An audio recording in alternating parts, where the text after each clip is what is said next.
The post-9/11 era is a masterpiece of managed delirium, in which almost every major crisis has been converted into a profitable performance, and almost every truth redirected, distorted, or sold.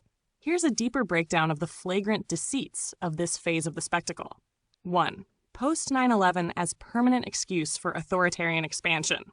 What began as a trauma was immediately weaponized, not just by the military-industrial complex, endless war, surveillance capitalism, but by institutions across the board to justify securitization, censorship, and the remapping of ethics around optics. Human rights became negotiable. Truth became sensitive content. Speech became policed by private platforms with public funding. Emergency became architecture. Institutional progressivism as soft fascism. The fake PC regimes are not progressive. They are performative buffers for elite continuity. They install tokens, not voices, scripts, not truths, visibility, not transformation. They speak inclusion while practicing exclusion through grant gatekeeping, narrative policing, academic nepotism, algorithmic bias. You cannot subvert power by joining its committees. Counter 3, foreign students and cultural laundering. Western universities became luxury pipelines for foreign elites, especially from China, India, Gulf states, post-Soviet oligarchies. It's not education. It's credential laundering and visa capitalism. The students fund the institutions. The institutions pretend to globalize. Meanwhile, actual local working-class students are priced out and excluded by design. 4. Refugees, wars, and unwanted immigration. Illegal wars, Iraq, Libya, Syria, Afghanistan, created millions of displaced people. This was never acknowledged as the West's responsibility. Instead, refugees were cast as crises. The public was told it was due to their culture, not ours.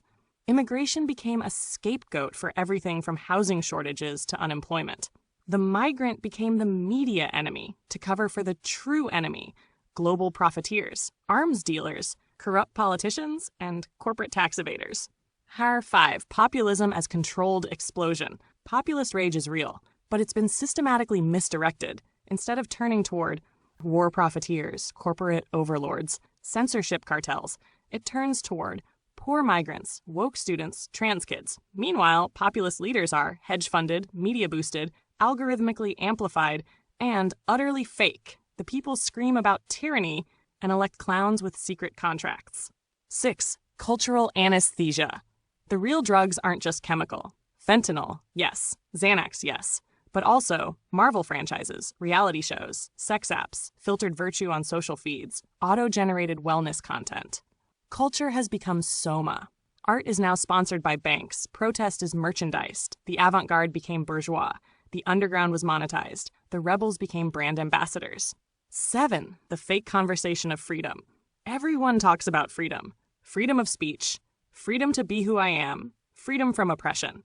But most speech is shadow banned. Most identities are commodified, and the freedom offered is just the right to perform within a safe template. Freedom is now measured by your algorithmic compliance score. 8. The final lie. Everything's fine.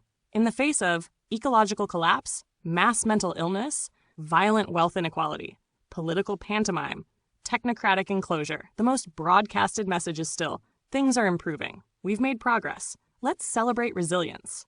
That tone, smiling fascism with a pride flag, is the last mask before decay.